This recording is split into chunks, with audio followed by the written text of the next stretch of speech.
On Wednesday, February 18th, 2015, 16-year-old Becky Watts left her house in the morning to spend the day with her best friend and to stay over at her house. According to her best friend, Becky left her house early in the morning to return to her house, but Becky never arrived. After trying her phone multiple times, Becky's stepmother began getting worried.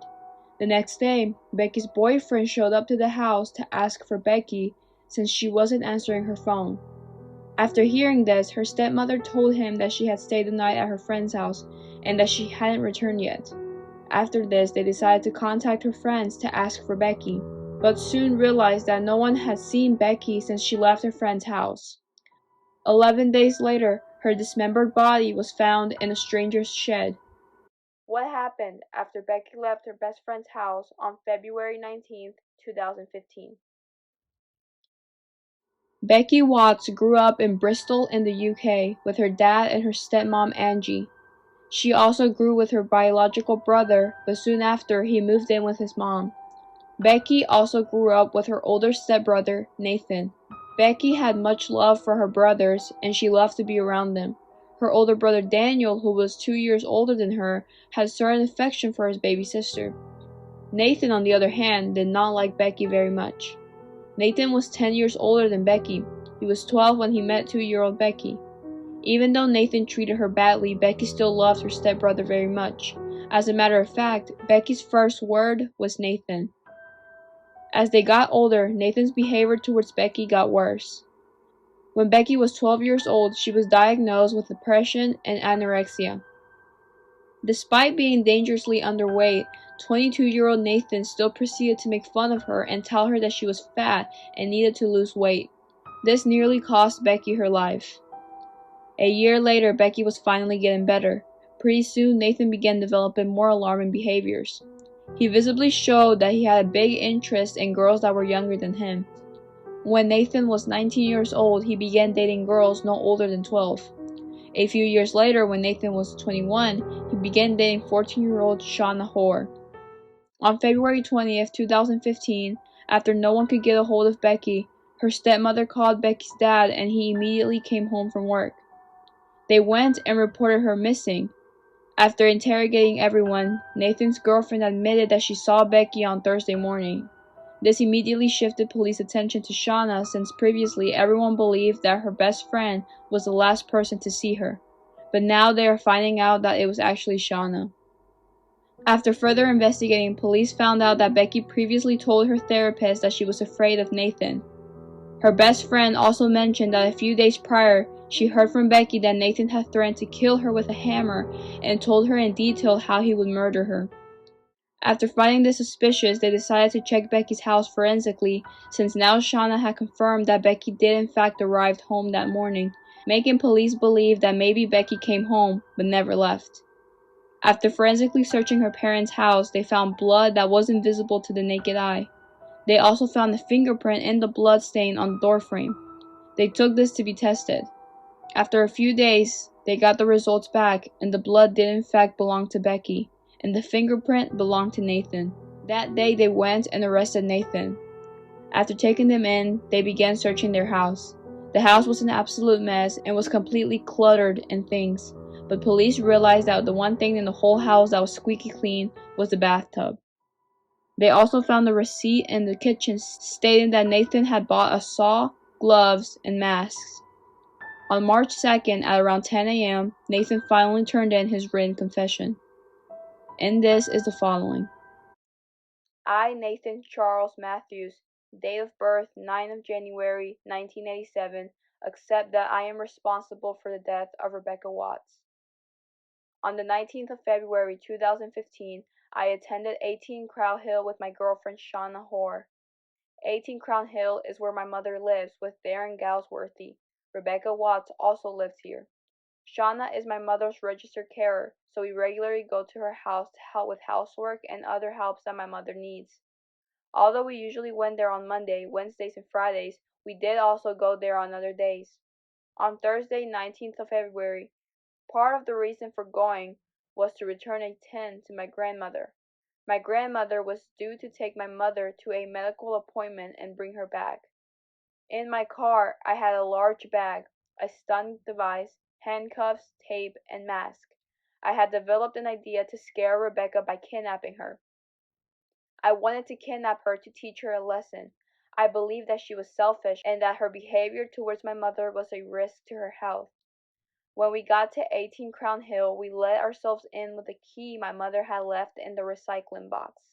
Upon entering the property, we all went to the front room. A few minutes after arriving, Shauna said she wanted a cigarette and went into the garden. I went to the boot of my car and took out a bag which contained the other items. I took everything upstairs. I think I then took the items out of the bag before knocking on Rebecca's door.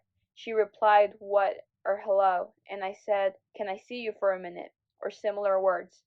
Rebecca then opened the door. I am wearing a mask.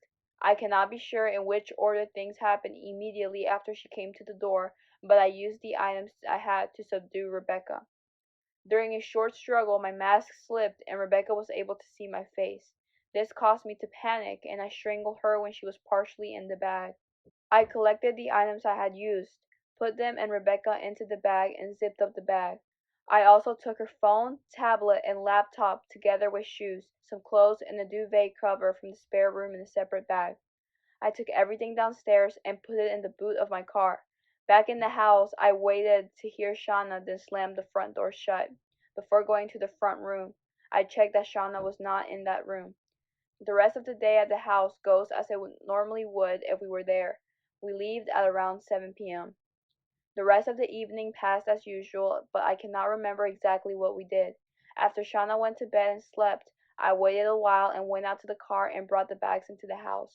The following day we went back to 18 Crown Hill and I tried to behave as normal. I tried to behave as normal as I could. When we returned to 14 Cotton Mill Lane, I again waited for Shauna to go to sleep. This time I collected the bag and Rebecca's body and placed it in the bath. In order to stop Shauna from using the bathroom the following morning, I poured drain cleaner down the toilet so I could tell Shauna it was blocked again. The toilet would often get blocked, and when that happened, I knew Shauna would not go into the bathroom. I also locked the door. My memory of the days that followed is not perfect, so I'm not sure which day I returned to 14 Cotton Mill Lane having left Shauna at my mother's, but I think it was Saturday.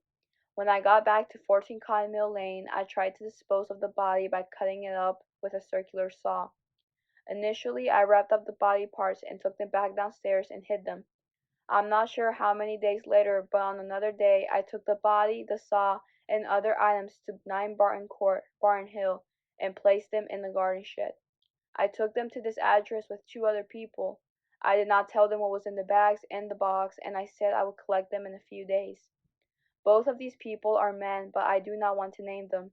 I have chosen to give my account by means of a written statement because I believe I have mental health and learning difficulties that make it difficult for me to say it out loud. Also, I find it difficult to express the detail in this account in spoken words. I would like to add that my denials to date have been motivated in part by a wish to avoid the pain and disappointment these admissions would cause to my partner and family. This statement was written by my solicitor, but it had been read by me, and I can confirm that this is an accurate account. Shauna did not know anything about my causing the death of Rebecca or my attempt to dispose and hide the body. Had she known, she would have reported me to the police. Apart from this statement, I will exercise my right to silence. On March 2, 2015, Becky's body was found. She had been cut into 8 different pieces, including decapitation. She was then stuffed into a suitcase, but after an autopsy to the body parts, soon Nathan's story would unravel. According to the autopsy, Becky had been suffocated, most likely, as her last text confirmed. She was planning on taking a nap while her stepmom was at her appointment and father at work, but her body also showed signs of stab wounds. Rebecca had been stabbed at least 14 times, which according to Nathan, he only accidentally had strangled her. They also found the mask used during Rebecca's dismemberment, and inside the mask, in other words, the person that was wearing the mask, was confirmed to have been Shauna Hoare. Meaning opposing to what Nathan said, Shauna helped him dismember her body. Police decided to go through Nathan's and Shauna's deleted messages, and after doing so, they found several disturbing messages between the two describing sexual fantasies with a young teenage girl that, according to them, they wanted to keep in their attic as a sex slave. They also found several messages in which Nathan and Shauna discussed possible teenage girls that they could kidnap. After finding all of this, Shauna was also charged with the murder of Rebecca Watts.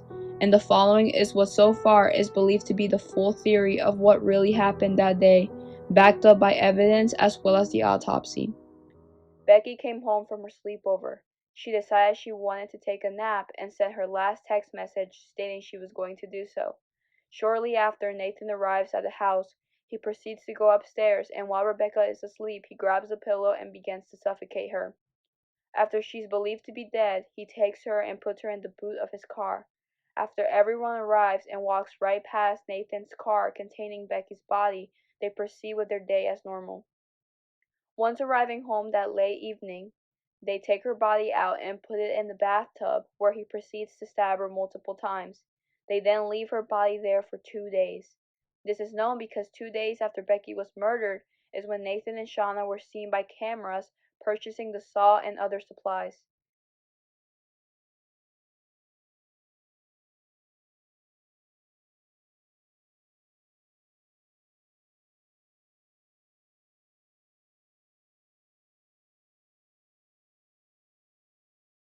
They then went home and dismembered her body together.